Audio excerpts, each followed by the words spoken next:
पृथ्वी देवी और आदित्य सूर्य के उत्पन्न होने पर भी सृष्टि अपूर्ण क्यों थी माता? तेरी दृष्टि में ही तेरे प्रश्न का उत्तर निहित है रे। देख, देख अपने चारों ओर तुझे क्या दिखाई दे रहा है रे।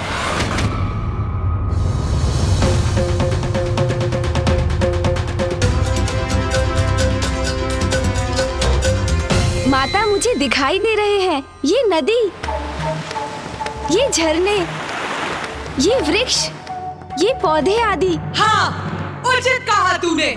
ये है प्रकृति और उसका संपूर्ण विस्तार, उसकी भव्य विशालता। पृथ्वी पर फल उत्पन्न करने वाले वृक्षों की, अनाज उत्पन्न करने वाले पौधों की आवश्यकता थी, तभी तो उसमें जीवन फल सकता था ना। अर्थात प्रकृति का प्रकट होना भी तो आवश्यक था ना।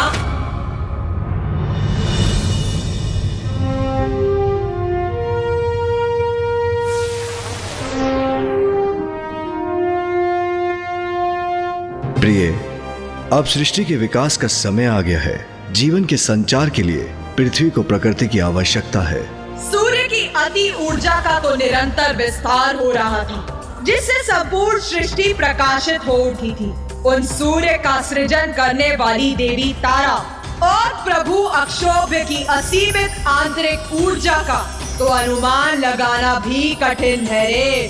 देवी तारा रूप में मेरी ऊर्जा से कदाचित प्रकृति भस्म हो सकती थी, इसीलिए प्रकृति के सृजन के लिए मुझे शीतल होना ही था।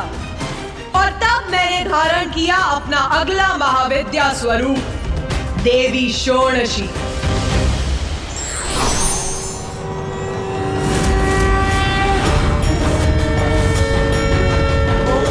और तब महादेव ने लिया पंचवक्त्र शिव का रूप। इस रूप में महादेव के 5 मुखों के नाम हैं: तत्पुरुष, सद्योजात, वामदेव, अघोर और ईशान।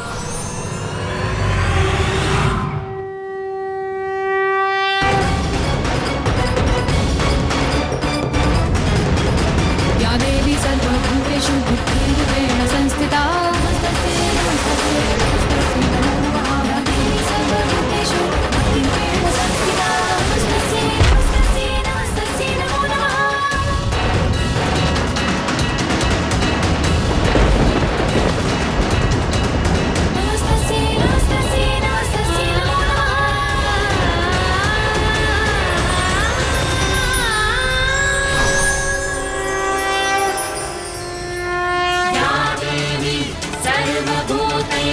शक्तिरूपेण संस्थिता। नमस्तस्यै, नमस्तस्यै, नमस्तस्यै। फिर देवी षोडशी की हथेली से एक जल की बूंद पृथ्वी पर गिरी।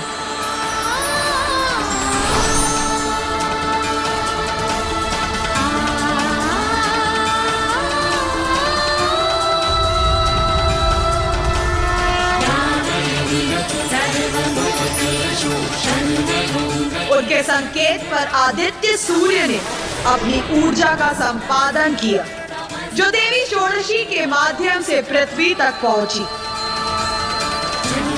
और जीवन का बीज अंकुरित हुआ और फलने फूलने लगा। फिर उनकी कृपा से और उनकी निगरानी में प्रकृति का विस्तार हुआ।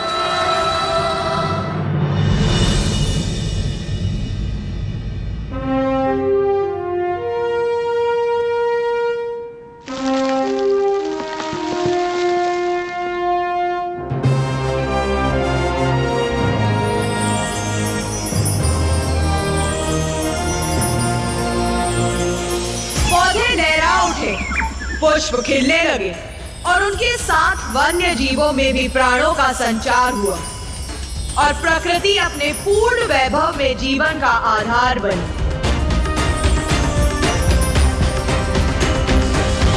इस प्रकार मेरी महाविद्या के तृतीय देवी षोडशी के स्वरूप में मैंने और महादेव ने पृथ्वी पर प्रकृति को आरंभित रूप दिया।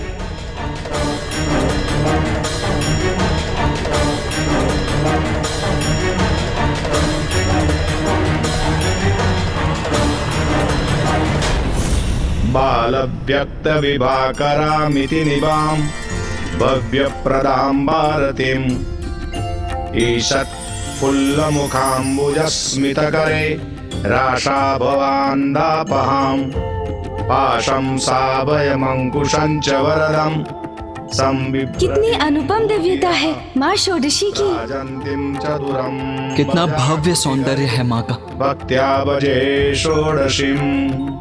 इतने समय के पश्चात माँ के मुख पर ये सुंदर मुस्कुराहट देखकर हम सभी कृतार्थ हो गए। जो मेरे इस रूप की पूजा करते हैं वो सर्व सिद्धियां संपन्न हो जाते हैं। कोई भी दुख उनके निकट नहीं आता।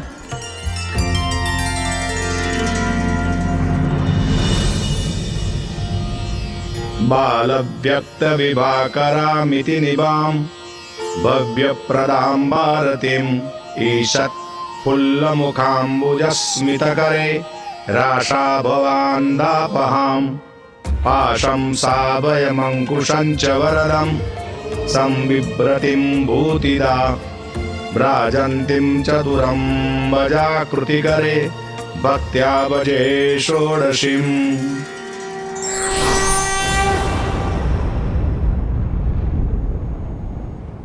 बोल, अभी भी तेरे मन में कोई भी शंका, कोई भी जिज्ञासा जन्म ले रही है क्या? हाँ माता, अब तो संसार पूर्ण हो चुका था।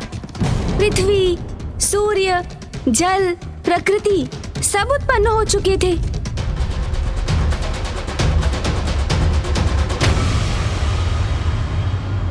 अपना प्रश्न अधूरा मत छोड़ गणेश। जो भी मन में है व्यक्त कर। पूछ पूछ पूछ रे, क्या पूछना चाहता है? माता, ब्रह्मदेव, नारायण, महादेव, पृथ्वी माता, सूर्य देव सब आपकी ही लीला से उत्पन्न हुए हैं।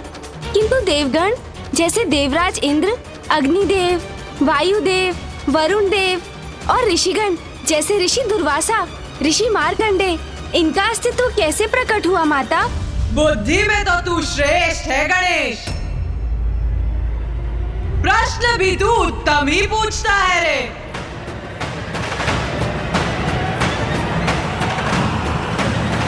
तो अब मेरा उत्तर सुन गणेश। सृष्टि आरंभ हो चुकी थी, इसीलिए अब देवताओं का जन्म भी आवश्यक था। मेरे आदेश से ब्रह्मदेव ने अपनी मानस संतानों को जन्म दिया। धर्म, रुद्र, सनत, सनातन, भृगु, मरीचि, अत्रि, अंगिरस, अंगिरा, पुलस्त्य, क्रतु, कश्यप, सनत कुमार, रुद्धि, प्रताप, वशिष्ठ एवं नारद की उत्पत्ति के बाद ब्रह्मदेव के द्वारा बहिर्षद, अग्निश्वात, कव्याद, आज्यप, सुकालीन, उपहुत और दिव्य नामक पृथ्वीगणों का भी प्रादुर्भाव हुआ। और फिर उसने अपने बाएं अंगूठे से दक्ष को जन्म दिया।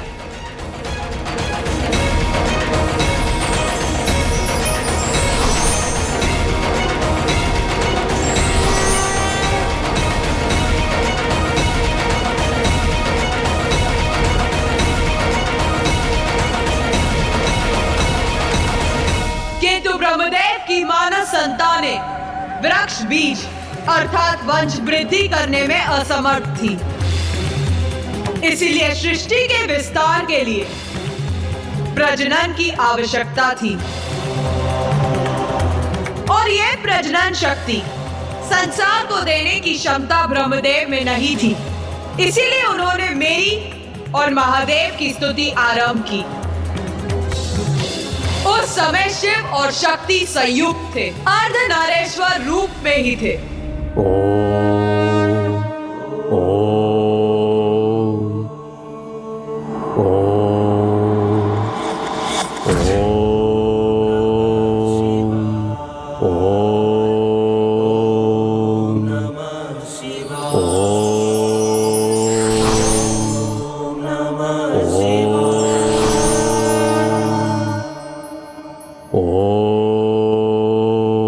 ब्रह्मदेव, हम आपकी स्तुति से प्रसन्न हुए।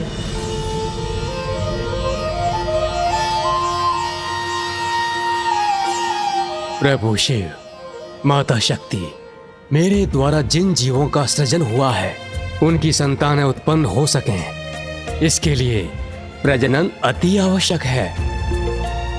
पर यह तभी संभव है जब प्रकृति शिव से पृथक हो और ऐसे स्त्री पुरुष का जन्म हो जिनसे मैथुनी शक्ति का आरंभ हो सके। यदि सृष्टि के आरंभ और उसकी भलाई के लिए हमें एक दूसरे से विलग होना होगा तो ऐसा ही होगा।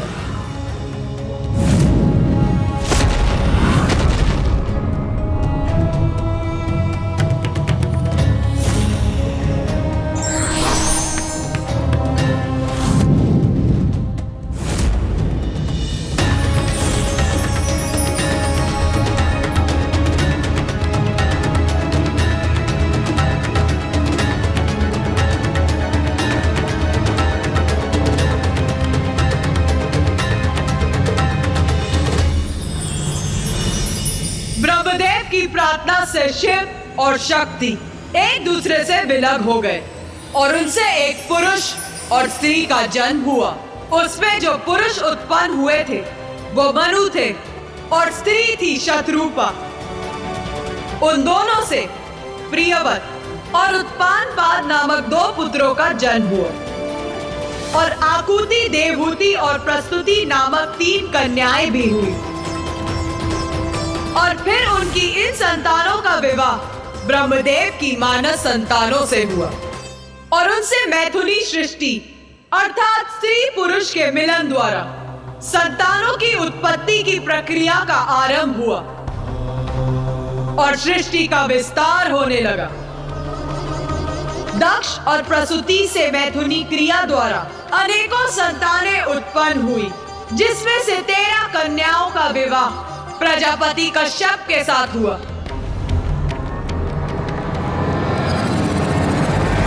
प्रजापति कश्यप और दक्ष की कन्याओं से देवता, असुर, दानव, अश्व, गंधर्व, राक्षस, वृक्ष, अप्सरा, सर्प और नाग, गौ, भैंस, श्वापद अर्थात हिंसक जीव, श्वेन अर्थात गिद्ध आदि जीव, यादव गण अर्थात जलचर जीव, गरुड़ और अरुण, पतंग और शलभ आदि का जन्म हुआ।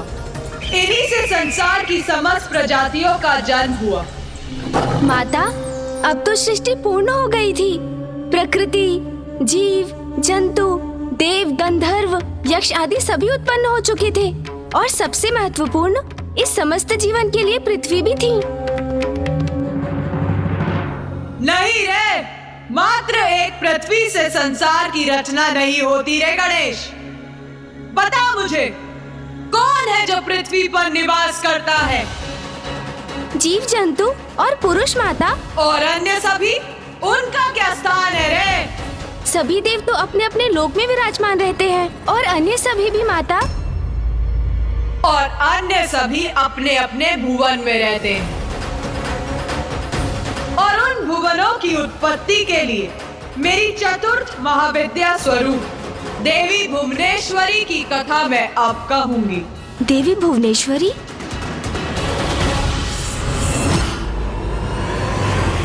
मेरी महाविद्या का चतुर्थ स्वरूप देवी भुवनेश्वरी।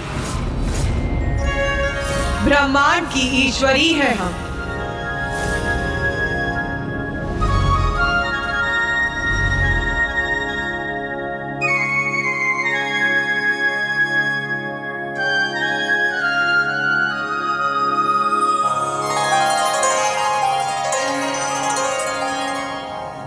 संपूर्ण ब्रह्मांड की हम ही जन्मदाता हैं। ब्रह्मांड हमसे ही उत्पन्न होता है और अंततः मुझ में ही समाहित होता है। मैं ही उसकी रक्षा करती हूँ। जब मैं अपने भुवनेश्वरी रूप में प्रकट होती तो महादेव अपना त्रयंबक रूप धारण करते हैं।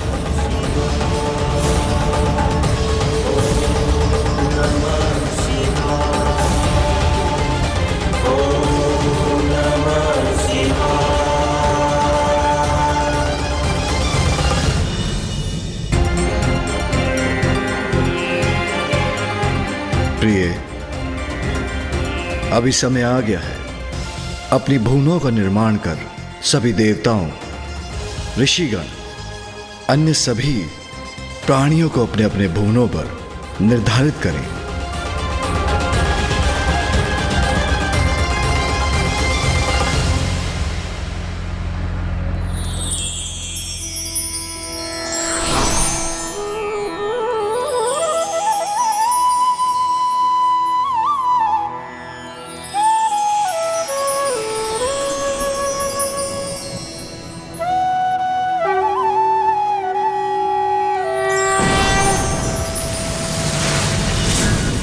इन्हें भुवनों के क्रम में ब्रह्मदेव जहां निवास करते उस सत्य लोक का आविर्भाव हुआ। ये समस्त लोकों में सर्वोच्च लोक है, जहां के वासी जन्म और मरण के चक्र से मुक्त है। फिर तप लोक प्रस्तुत हुआ, जहां शरीर रहित पुण्य आत्माओं का वास है। जो इस लोक में वास करते हैं वो अपने सत्य लोक प्रस्थान की प्रतीक्षा में रहते हैं।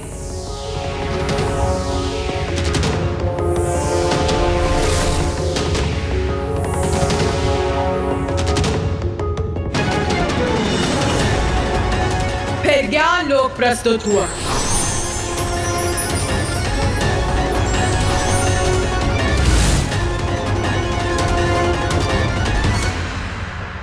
जहां जिज्ञासा से परिपूर्ण तपस्वी वास करते हैं।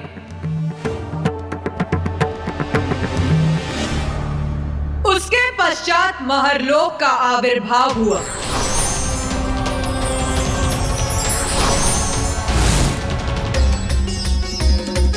जहां तप की पराकाष्ठा के उपरांत ऋषियों मुनियों को स्थान प्राप्त होता है। जो ऋषि यहाँ निवास करते हैं उनकी शक्तियां देवताओं की शक्तियों के समान होती, इसीलिए इस लोक में सप्त ऋषियों का वास होता है। फिर इस कर्म में आनंद लोक अर्थात स्वर्ग लोक आता है।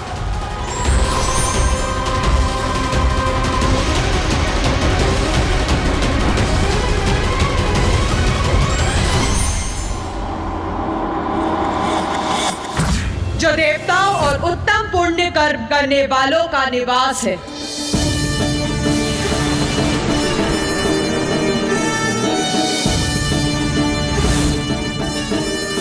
जिसके बाद भुवर लोक है, जहां सूर्य देव और अन्य नवग्रह स्थित हैं।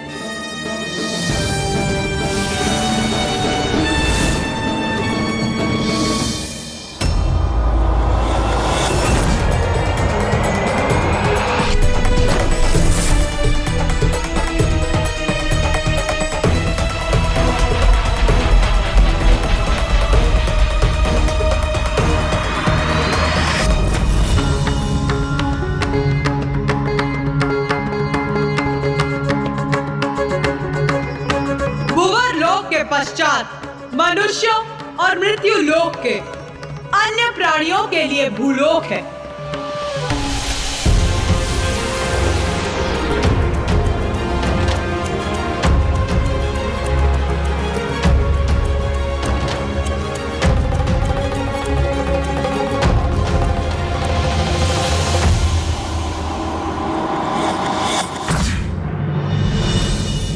माता, आपने जितने भी लोगों का निर्माण किया वो तो सात्विक और सद्गुण स्वभाव के प्राणियों के लिए किया, किंतु उनका क्या? जिनका स्वभाव ही तामसिक है, उनका निवास कहाँ होगा? कहाँ जाएंगे वो?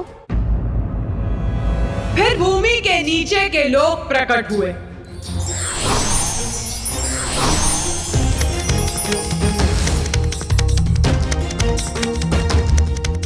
इसमें सर्वप्रथम है अतल लोक।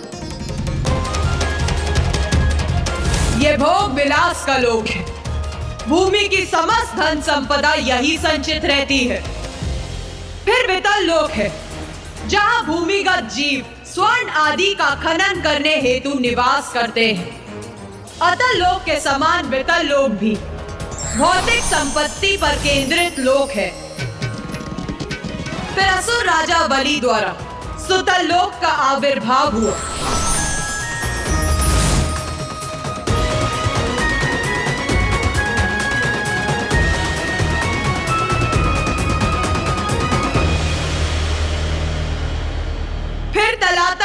की उत्पत्ति हुई।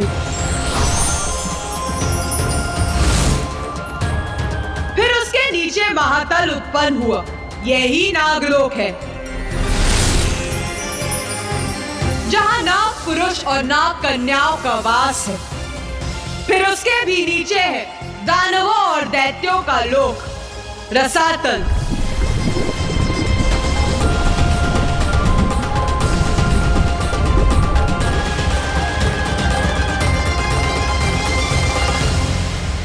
और सबसे नीचे पाताल लोक प्रकट हुआ, जहां नागराज वासुकी का निवास है।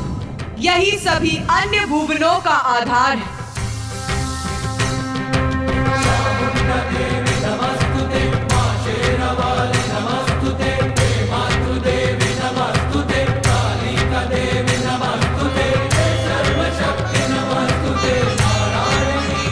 सब लोगों के बारे में तो हमें ज्ञात हो गया और सभी अपने अपने लोक में शांतिपूर्वक निवास भी करने लगे। तो फिर माता के अगले महाविद्या रूप का क्या उद्देश्य था?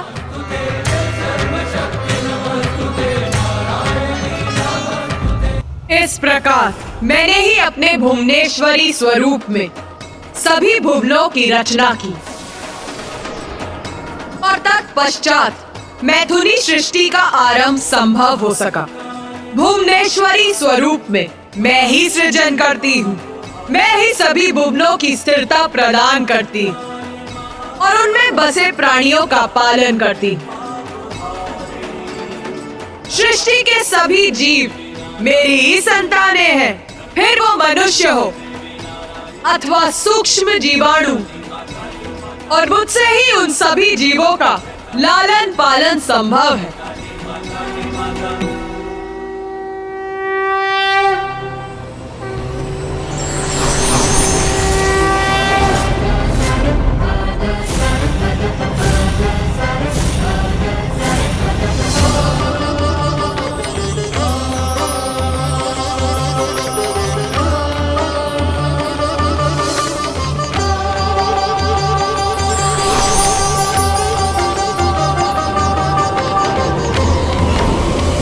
मेरे इस रूप की साधना करने वाले साधक को सर्व सांसारिक सुखों की प्राप्ति होती है।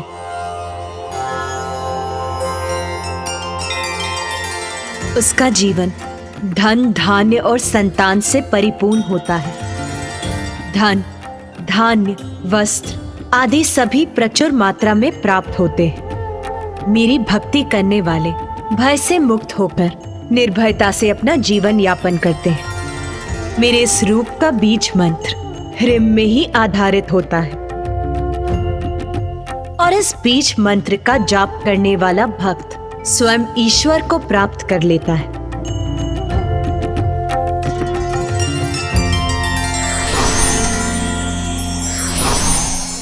अष्टसिद्धि धर्मलक्ष्मी अरूपा बहुरूपिणी त्रिशूला पुक्कारा देवी पसानुगुसा विश्वधारिणी खड्गा खेड़ा दरा देवी घंटिनी चक्रधारिणी षोडशी त्रिपुरा देवी त्रिरेखा परमेश्वरी उद्यन्दिन्द्युतिमिन्दु किरीटां तुंगकुचां नयनत्रययुक्तां स्मेरमुखीं वरदाङ्कुशपासा भीतिकरां प्रभजे भुवनेशीम्।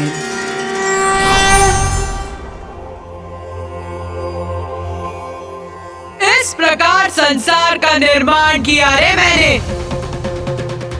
त्रिगुणों पर ही आधारित था मेरे द्वारा रचित संसार का अस्तित्व और प्रत्येक प्राणियों को उसका स्थान उसके कर्मों के अनुसार दिया गया। किंतु मेरे इस संसार में भी असंतुलन उत्पन्न हो ही गया।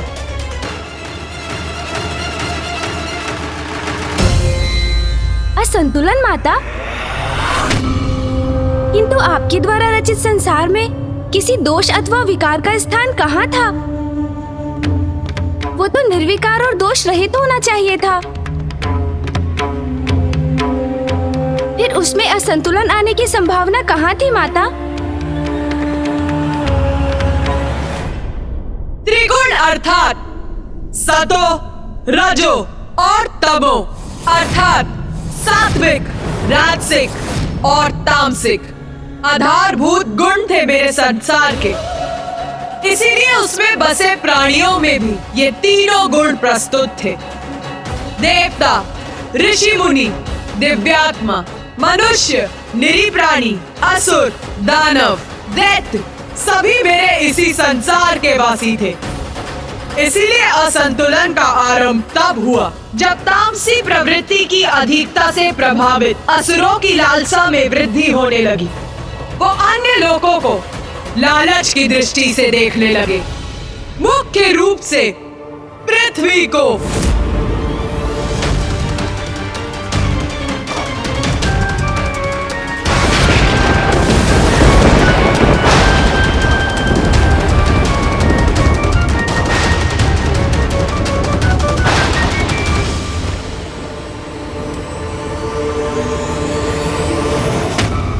रुको! क्या हुआ? रुक क्यों गए? हमें शीघ्र ही अपने निवास की तरफ चलना चाहिए, जिससे हमारी स्त्रियां इस आखेट को पका सकें।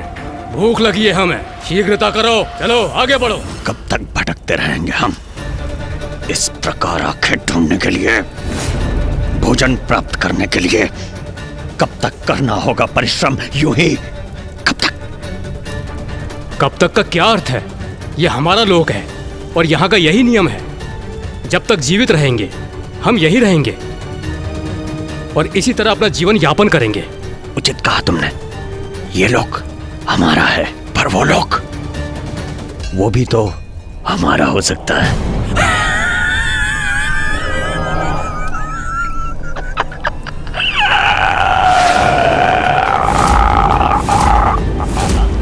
ये क्या कह रहे हो तुम? वो पृथ्वी लोक है, हम वहां नहीं जा सकते। हमारा वहां जाना निषेध है।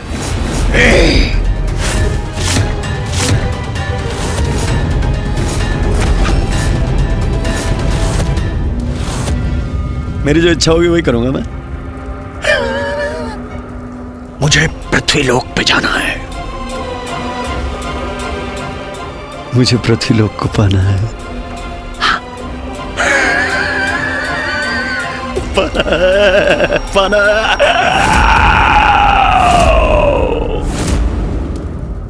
माता, कौन था ये असुर जो आपके संसार के नियम भंग करने का दुस्साहस करने का इच्छुक था? असुरराज दारू। तब तो आपने अवश्य उस असुर दारू को दंडित किया होगा ना माता?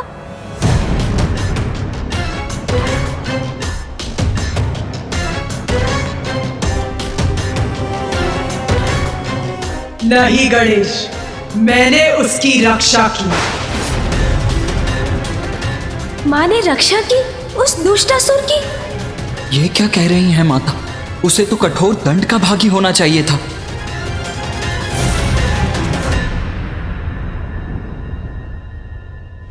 आपने उस असुर को उसके अपराध का दंड क्यों नहीं दिया माता? और उसकी रक्षा क्यों की आपने? क्यों माँ, क्यों किया आपने उसकी रक्षा? गणेश के इस प्रश्न का उत्तर तो मैं भी जानना चाहता हूँ, किंतु माता को रुष्ट किए बिना। सत्य था रे, दारू की लालच भरी दृष्टि पृथ्वी पर थी, क्योंकि फल, पुष्प, अनाज, आहार आदि से परिपूर्ण पृथ्वी सौंदर्य रूपिणी थी। इस संपदा का अधिकार जो अभी तक पृथ्वी वासियों के पास था, उसे पाना चाहता था दारू। किंतु माता, इसमें क्या अपराध हुआ उससे? क्योंकि अपने जीवन को श्रेष्ठ बनाने का तो सभी को अधिकार है। अधिकार अवश्य है, किंतु किस मूल्य पर गणेश? दूसरों के अधिकारों को छीन कर कुछ प्राप्त करना उचित नहीं।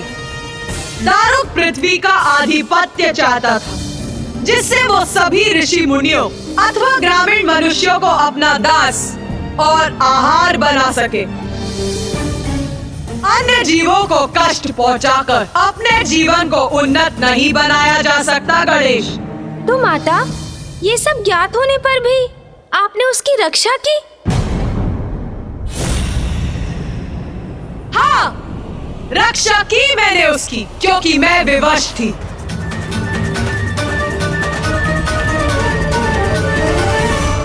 आप विवश थी माता? कैसे? इतनी सामर्थ्य किसमें है जो आपको विवश कर सके? क्या कारण था आपकी विवशता का माता?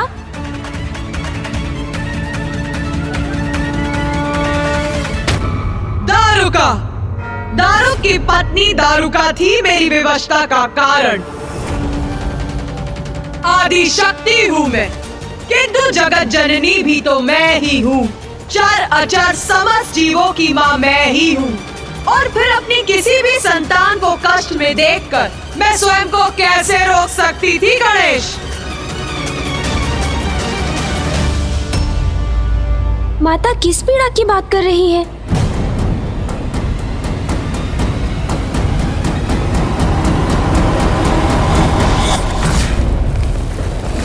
मेरी बहुत महान भक्त थी दारुक की पत्नी दारुका, जिसने मुझे प्रसन्न करने के लिए मेरी कठोर तपस्या की।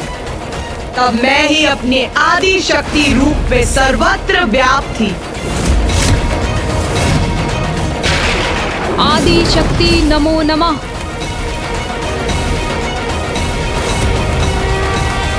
दर्शन दीजिए मुझे माता, दर्शन दीजिए।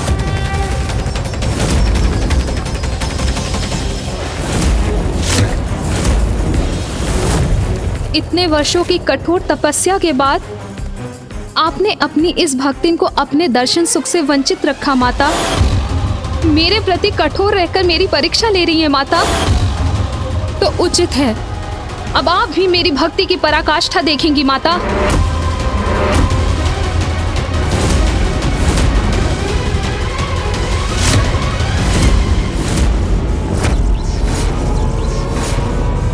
आदि शक्ति नमो नमः। आदि शक्ति नमो नमः। आदि शक्ति नमो नमः। आदि शक्ति नमो नमः। आदि शक्ति नमो नमः। आसुरी थी दारुका, तामसी प्रवृत्ति का प्रभाव था उस पर, इसीलिए उसने कठोरतम भक्ति मार्ग अपनाया था। शक्ति नमो नमः। स्वयं को कष्ट पहुंचा रही थी वो। आदि शक्ति मुझे नमो उसके नमः। तप से विवश होकर उसे दर्शन देने के लिए उसके समक्ष प्रकट होना पड़ा। पुत्री दारुका, पुत्री दारुका, पुत्री दारुका। माता,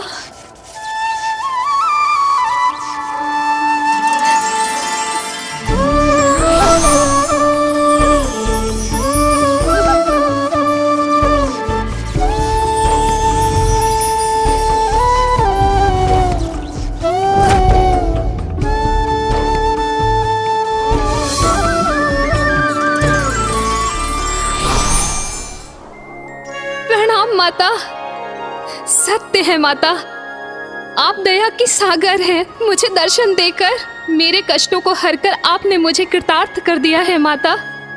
मैं धन्य हो गई आपके दर्शन पाकर। मैं माँ हूँ, मेरी भक्तिन स्वयं को कष्ट पहुँचाए ये मैं कैसे सह सकती हूँ पुत्री दारुका। मैं तुम्हारी तपस्या से प्रसन्न हुई, वरदान मांगो पुत्री। माता, मेरे और समस्त असुर समुदाय के जीवन को सरल करने हेतु इस स्थान को अपने आशीष से परिवर्तित कर दीजिए माता। यहाँ सभी संपदा से परिपूर्ण एक ऐसा वन स्थापित कर दीजिए जिससे हम सभी यहाँ सहजता से निवास कर सके माँ। क्योंकि माता हम असुर सभी आनंद प्राप्ति की सुख सुविधाओं से वंचित है, इसलिए हमारे साथ भी आपके भक्तों के समान ही व्यवहार होना चाहिए माता। अपने समस्त समुदाय के लिए निस्वार्थ भाव से वरदान मांगकर तुमने मुझे और भी प्रसन्न कर दिया पुत्री दारुका। मैं तुम्हारी इच्छा अवश्य पूर्ण करूंगी। धन्यवाद माता, धन्यवाद।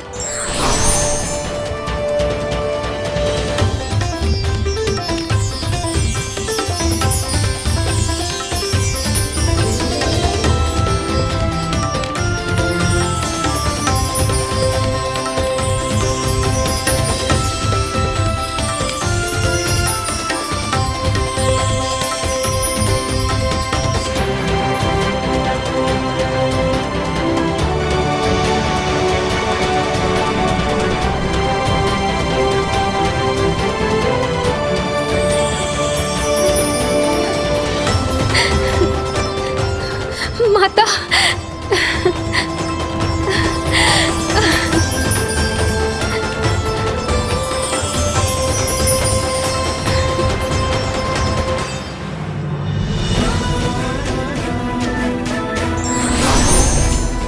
ये अब तुम्हारा वन है पुत्री दारुका। अब जहाँ तुम और तुम्हारा समस्त समुदाय जाएगा, ये वन तुम्हारे साथ जाएगा।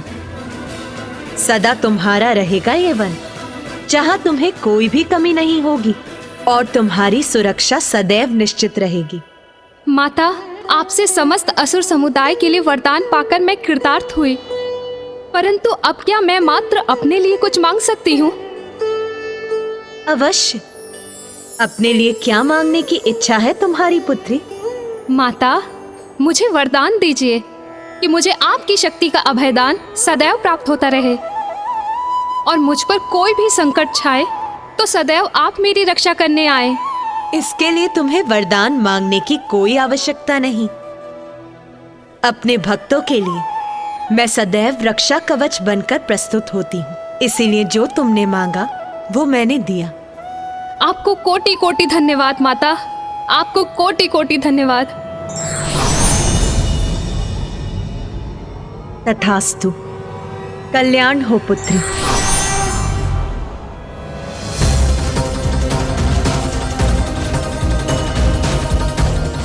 माता की कृपा से हम असुरों को ये वन प्राप्त हो गया, हम धन्य हो गए। माता, आपने तो दारुका को वरदान स्वरूप संपूर्ण वन दे दिया, तब तो असुरों को संतुष्ट रहना चाहिए था। फिर उसके पति को पृथ्वी पाने का लालच क्यों हुआ? कृपा की थी मैंने दारुका पर, बंद दिया था उसे, किंतु उसने अपनी आसुरी प्रवृत्ति का परित्याग नहीं किया। गणेश, मैंने दारुका और उसके असुरों को उस वन में समस्त वन्य संपदा उपलब्ध करवाई थी, किंतु उसका पति दारुक और भी पाना चाहता था और अब अपनी पत्नी को प्राप्त हुए वरदान से उसका साहस और भी बढ़ गया था।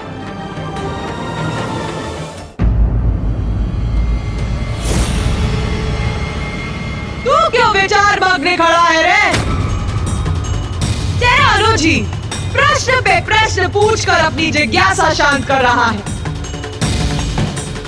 पूछ रे, तेरे मन में क्या प्रश्न है? पूछ, संकोच मत कर। माता, मैं स्वीकार करता हूं कि रसातल पृथ्वी जितना सुंदर नहीं था, किंतु पृथ्वी पर तो ऋषियों, मुनियों और अन्य वासियों ने उसे सुंदरता प्रदान करने के लिए अथक परिश्रम किए थे। भूमि को जोतकर उस पर अनाज की उपज उत्पन्न की थी, अपने लोक कल्याण के लिए यज्ञ किए थे।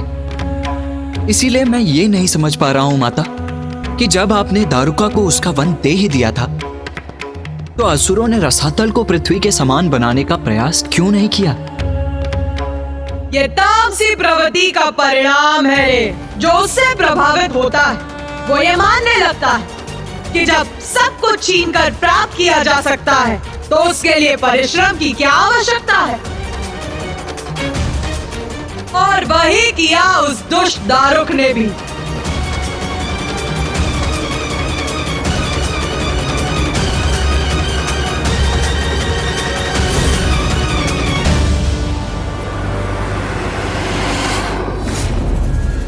मेरे प्रिय असुरों, कोई नहीं, हमारा विनाश कोई नहीं कर सकता, क्योंकि मेरी पत्नी के कठोर तप के कारण स्वयं आदिशक्ति बनेगी हमारा दिव्य कवच। हम सुरक्षित रहेंगे क्योंकि सर्वोच्च देवी शक्ति हमारी सुरक्षा करने के लिए वचनबद्ध है।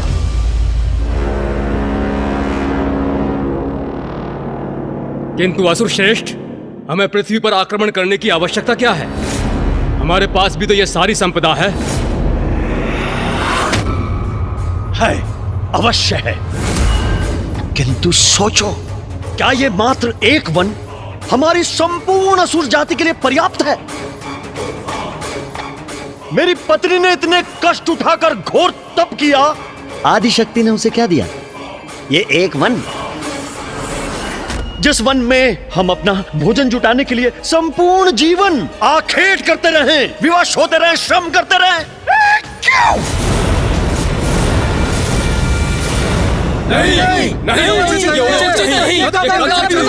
नहीं, हम मात्र एक लघु अंश से संतुष्ट क्यों हो? क्यों क्यों क्यों क्यों क्यों? इस वन को और इसके फलों को पाकर प्रसन्न क्यों हो? इस वन में भोजन प्राप्ति को आखेट के लिए श्रम कर करके स्वयं को कष्ट क्यों दे? क्यों? जबकि थोड़े से श्रम में हम उन तुच्छ मनुष्यों को अपना दास बनाकर उनसे ये कार्य करवा सकते हैं। उनको अपना आहार बना सकते हैं।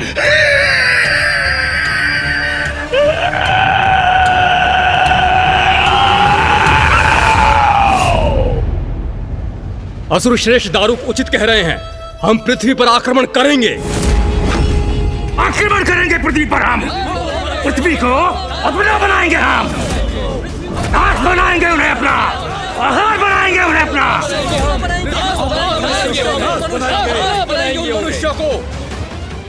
असुर श्रेष्ठ, हम पृथ्वी पर पहुंचेंगे कैसे?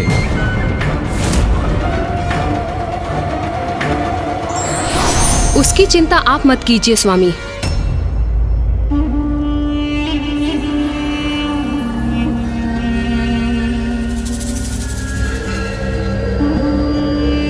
स्वामी, यदि आप पृथ्वी तक जाना चाहते हैं तो मैं आपको ले जाऊंगी। अति उत्तम, अति उत्तम प्रिय।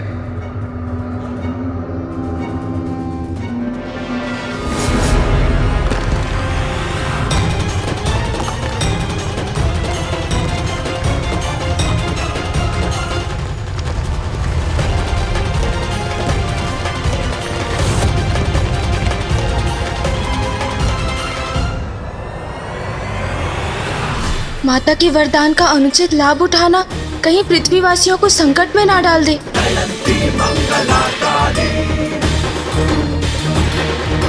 भद्रकाली कपालिनी